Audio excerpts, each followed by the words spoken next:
Before starting my session, I would like to know, what do you guys know about red teaming? So, anyone here know about red teaming? So they can.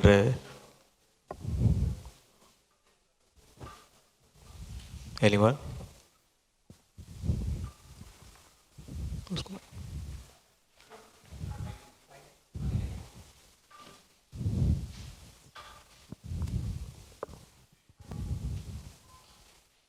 Hello. So basically in red teaming, we use various tools, templates, and processes used by various adversary groups or the APTs, and we try to replicate that how an organization can be breached.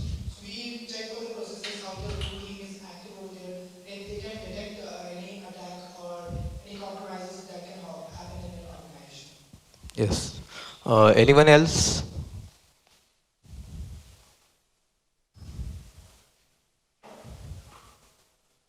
If you know anything how red teaming works, so let's start my session. So about me, so I am currently working as a application security engineer at Qualys. I am red teamer. I've done CRTB and CRT.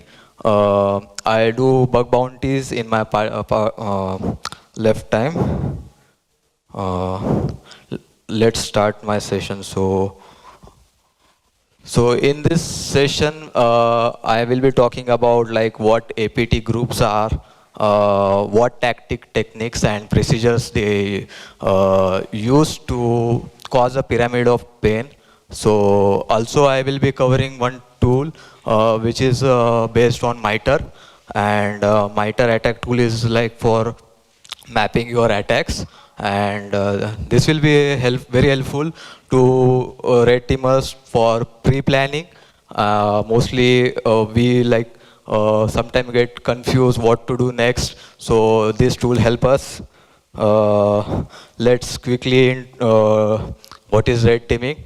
So red teaming guys are like professionals who simulate the attack. As he told, we simulate the attack in a way that we can find the weaknesses that mostly used. So we also follow the TTPs, which is also a great thing to be considered to bypass traditional security. You can say like there are EDRs, EPPs, so that's our place.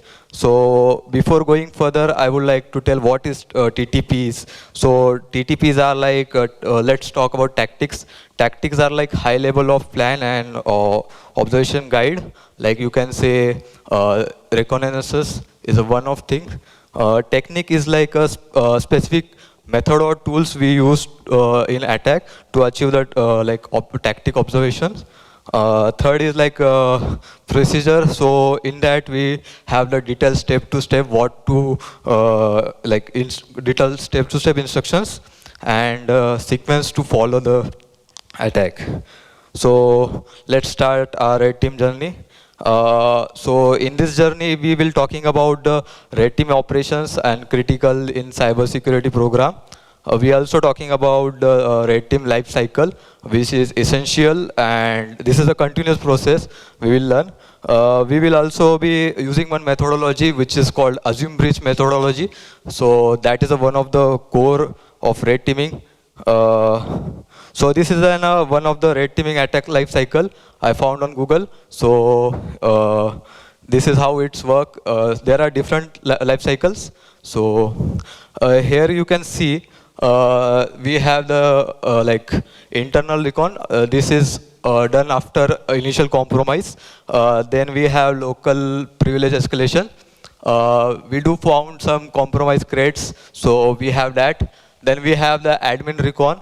After that, if we found any remote code execution, we can perform this as a weekly basis. After that, if we found any higher level accounts like domain admins, so then we follow that process again, and we will get to the domain admin.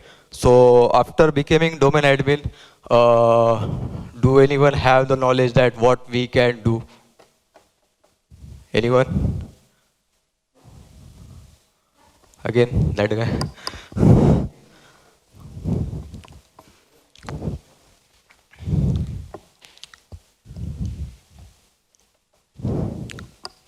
Yeah. So once we have the domain admin credentials, obviously we can dump the credentials of the entire domain of the organization. Apart from that, we can do also lateral movement. Suppose it's not the parent domain controller, but a child domain controller. So we may be able to escalate to another domain or to cross borders attacks. Yeah, you actually talking about very there are few people who don't know about this. So So basically, from one organization to another organization, there is something called a condition of interest. So we can also reach those and also get access to the crown jewels, or those are the sensitive details of an organization. You can gain access to all the documents in the domain once you have the domain admin access. so cool. We can sell a company, right? Yeah, we can sell the company. Yeah, basically. Yeah. So attack like ransomwares and all this are be happening like this way only. So talking about like why we perform this. Let give you one example. For example, one XYZ company recently get compromised by an APT group 29, and they have to figure out how they got compromised, or after going for IR, incident response, they want to figure out how we can be secure in a way. So so like that way. Moving to my next slide, this is an attack matrix, we also known as MITRE attack. This is a global knowledge base where you can find all the things like what you want to know. Uh, this is made for private sector and government sector, also for product-based companies and service-based companies. So, like start with the Navigator. Let me give me some time. So this is the latest news about Russian hacker perform any activity. Why we are doing this is very important over here. So before starting, my previous slide, I just want to show you what tactics are. These are the tactics like reconnaissance, resource development, initial access, then execution, persistent, private, privilege escalation, defense evasion. So one of the hardest thing is defense evasion for me. Like there are lots of things we have to bypass and all. Second, we will talk about the techniques. This is you can say a technique where we can follow the rules. For example, vulnerability scanning. There are subtypes as well, so you can go through it. Then we have attack navigator tool. So let's this is a comparison between APT3 and APT29 that we have to go. So why APT29 and 3? Because they are like mostly, they are actually government sponsors from Russia and China. So let's compare. If you are able to see this, let me know. Like if you are able to see this, or should I zoom it?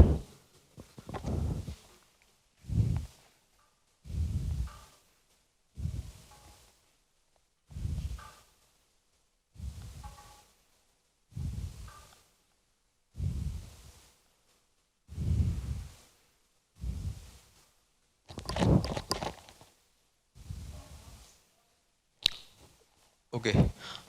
So this is APT3 group. This is mostly doing this exploit on client execution. So after that, they have account manipulation and all.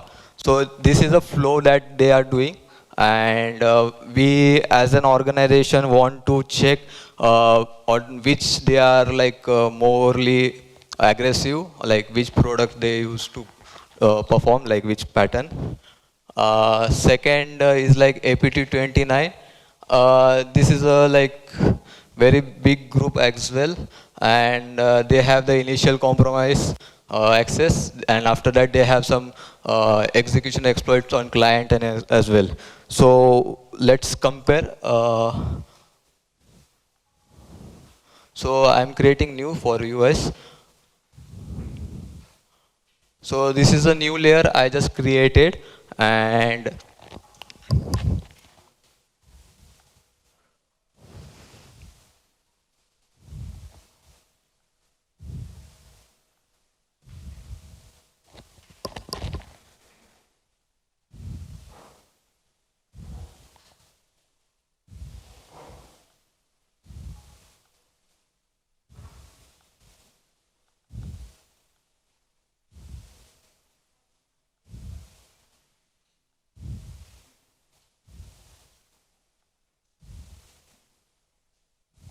let's give it the score 1.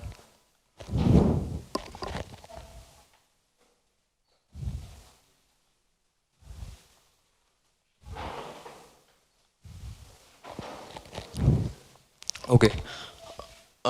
So this is an again APT29 group, and like you can give a description over here. It's like very simple. So you guys can compare how these APT groups are working, and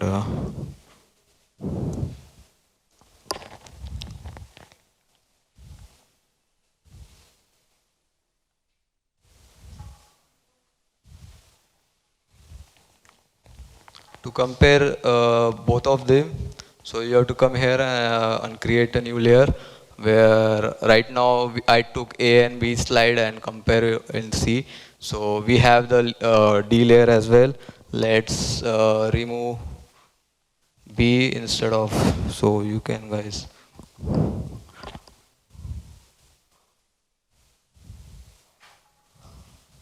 Let me 1 minute.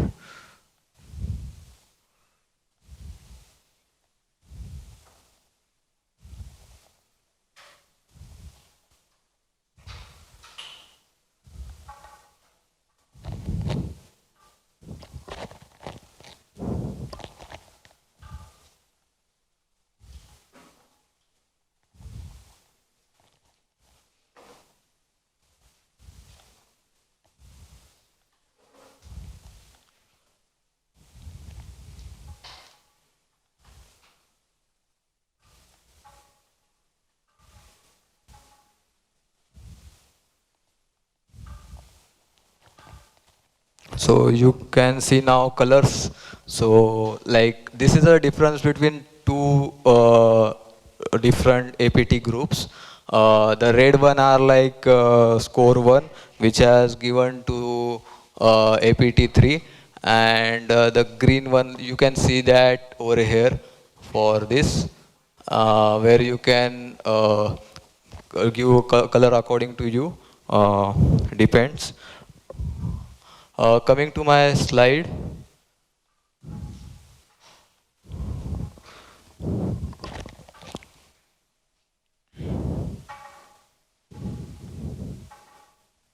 Okay. So let's start our red teaming initial compromise. So you might heard that guy got credentials or anything on GitHub, or corp credentials mostly, or a guy, a employee clicked on a phishing link and he got compromised. So this is an like very critical thing. You might be a very high level WAF and all, like you are like having that, and your stupid employee just clicked and whole company get compromised within a second. So few companies have some products like EDR, EPPs. So these are the endpoint detection and protection things. We will talk that in later slides.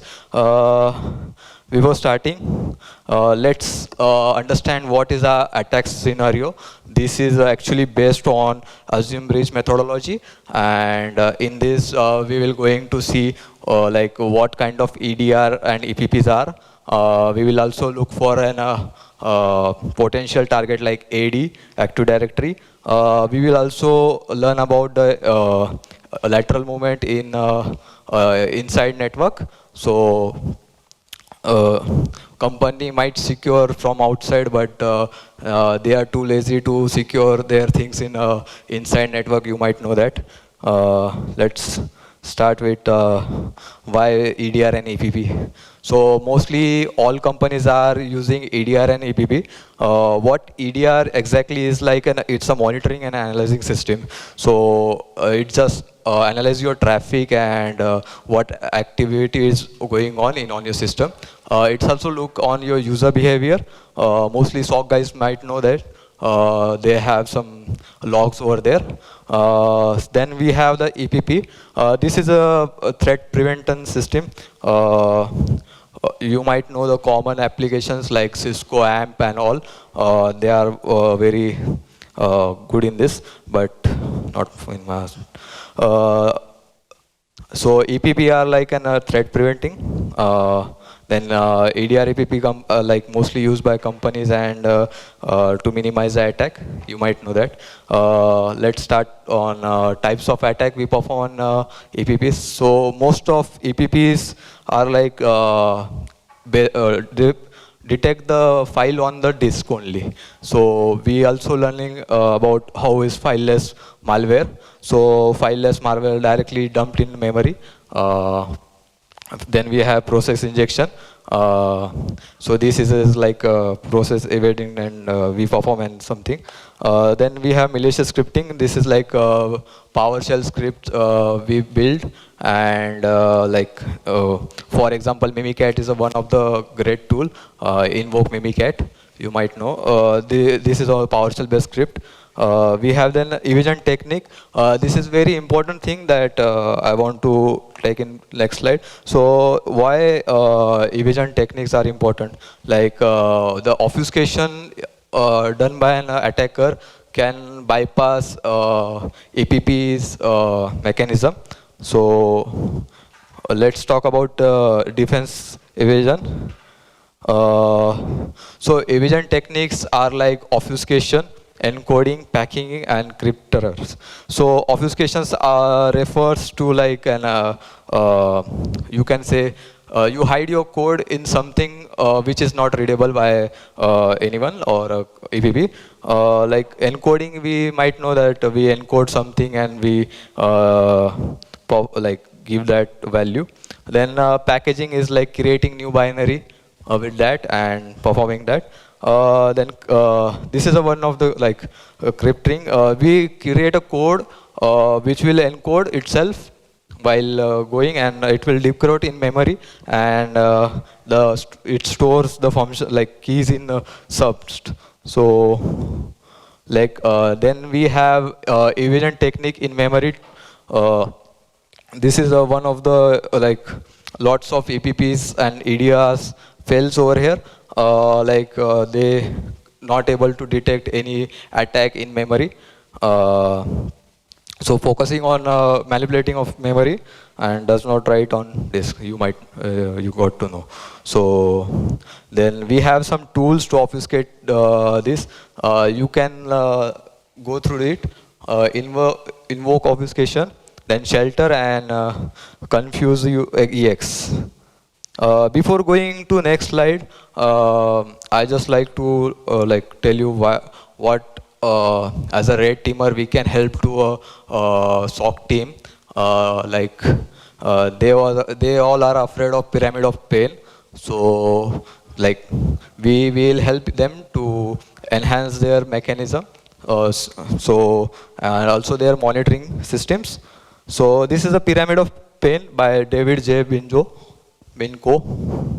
So this is a mostly demonstrate to like attacker like who perform. So for attacker also this is very important. So we can easily bypass hash value by changing the file code and all. We can easily bypass the IP address. Then we can change the domain name from where we are attacking. So we can also, this is an annoying stage for both of them. Like we don't have like companies don't have that much of like security or a mechanism to stop the network and host based attacks. Also, company face very challenge in preventing tools based like there is one tool Mimikatz which has lots of signatures, different signatures.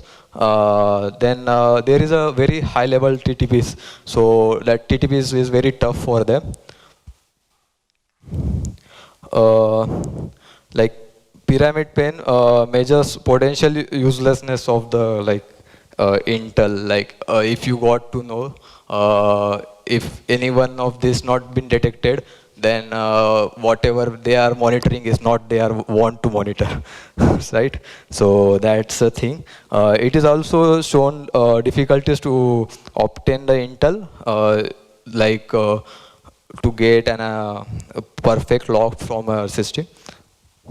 So coming to the Active Directory attacks, this is one of the you can say core. After getting compromised, you as a bug bounty hunter you might get reporting that, but you have to go through it and perform some kind of enumeration.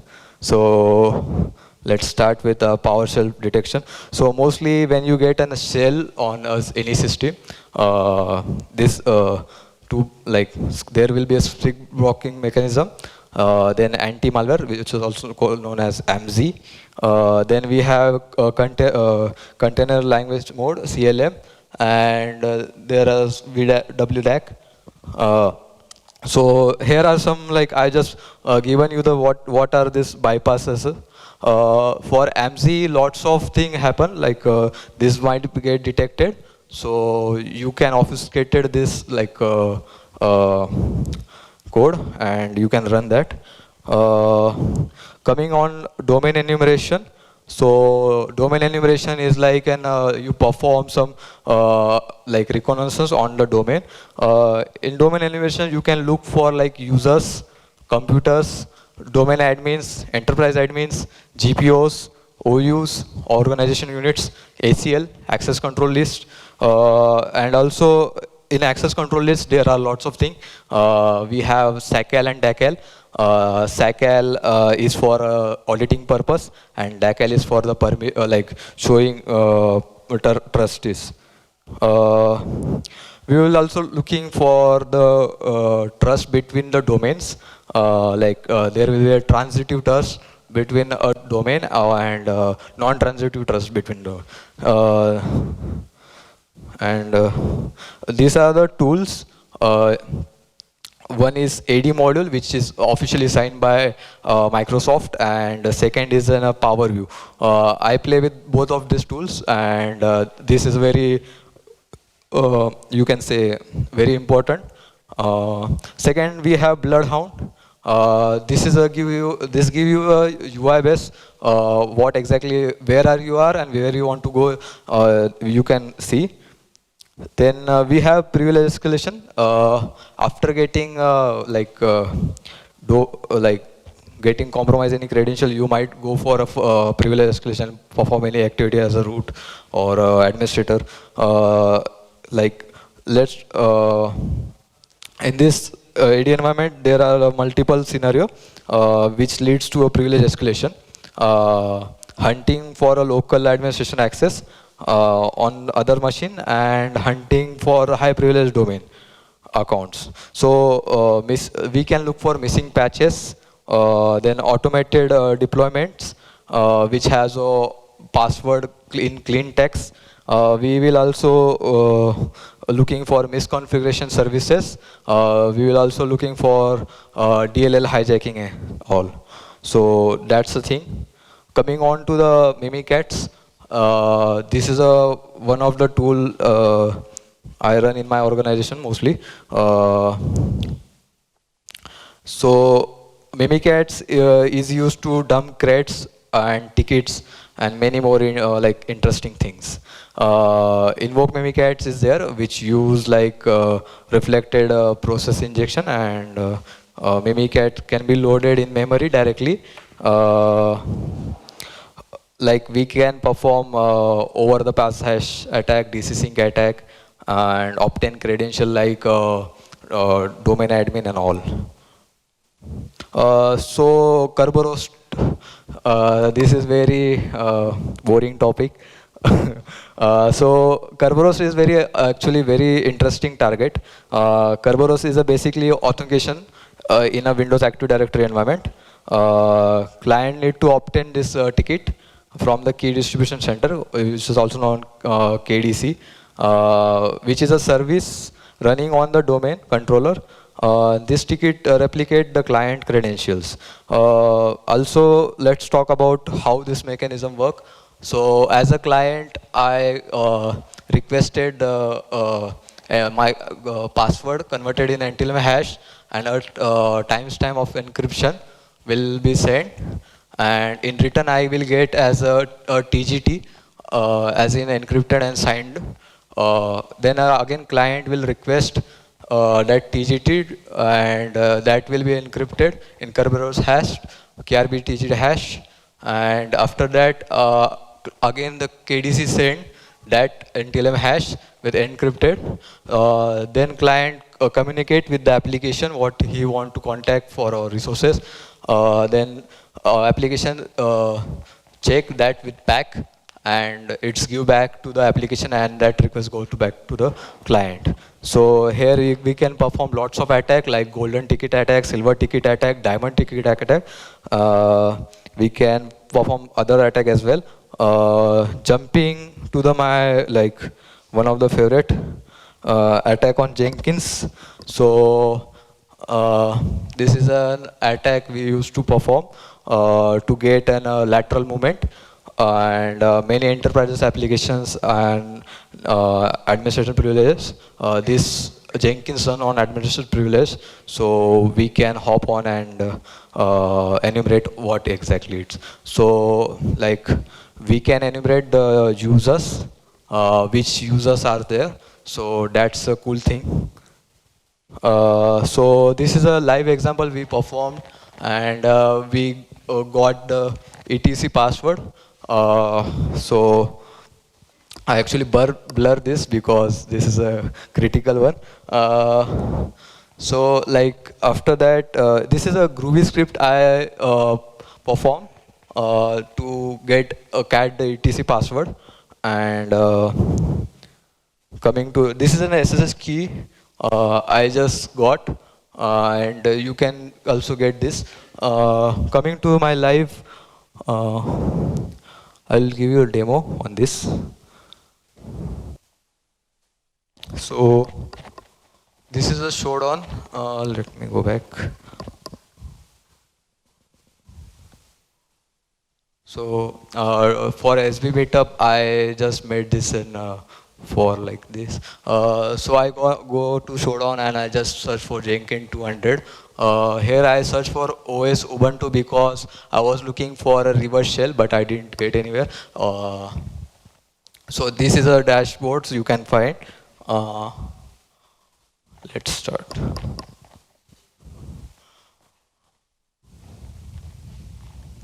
So why this Jenkins account I got? They have the sign up option over here. So I just click on that and I created one account. Mostly you guys report this after that, but I found some users over there, like Abhishek, who has an like account in AWS. So I found that. So this is a normal accounts. Then I just created my account.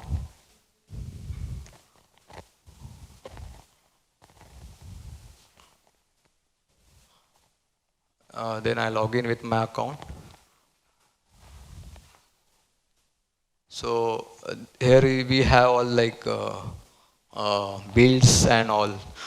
So every build has this console output and all. So anything happen, like for example any error got like that will be noted over here, and you can go through and you can find what exactly is happening.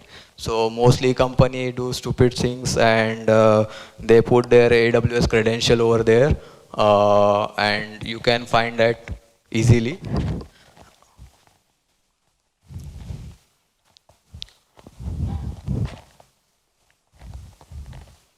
So it was a live example, so it will take some time. So here I found an AWS key where I exactly found that's in a console output, and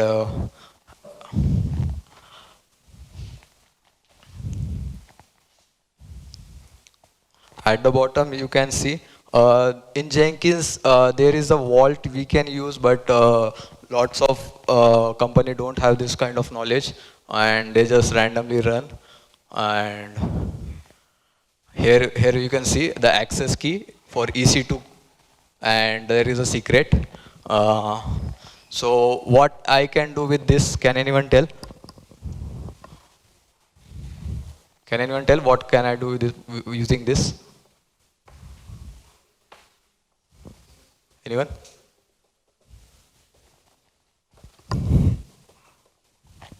Anyone? No one? Yeah. So like, for example, their website is working on AWS, and you can take down that website, or you can upload your page and for phishing and activity and all.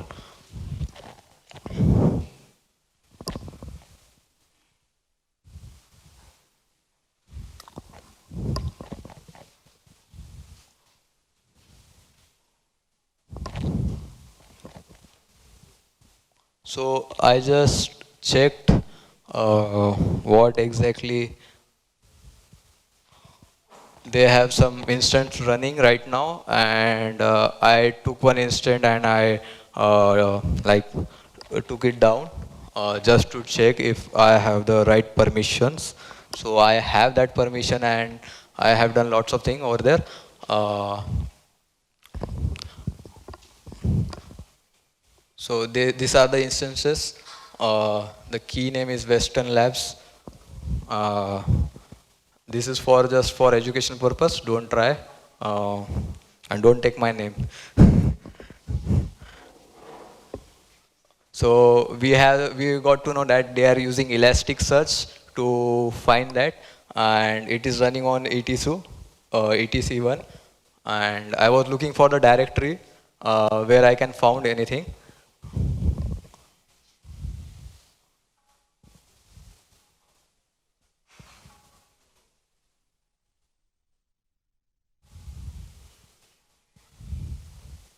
So I didn't find anything there, but I thought to check their S3 bucket and look for like what exactly that organization holding, right? So you can see it has a hosted multiple websites, and uh,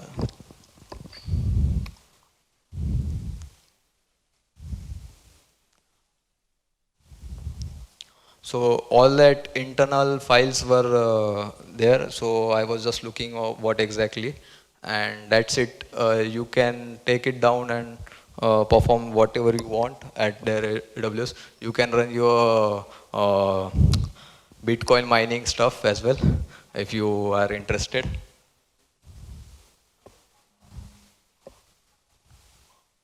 So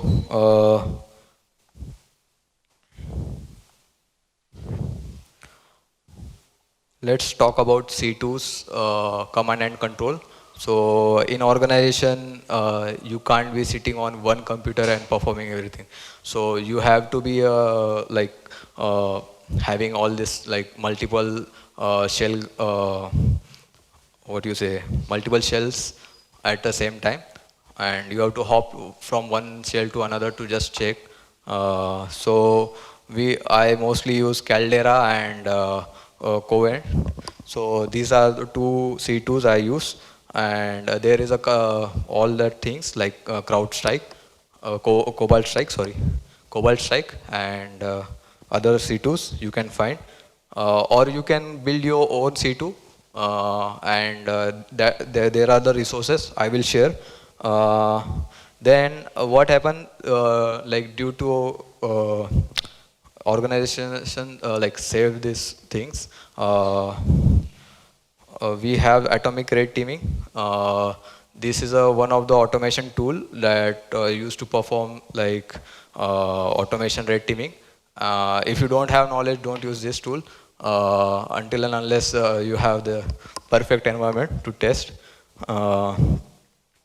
This tool is like performing all the MITRE attacks in an application on any endpoint.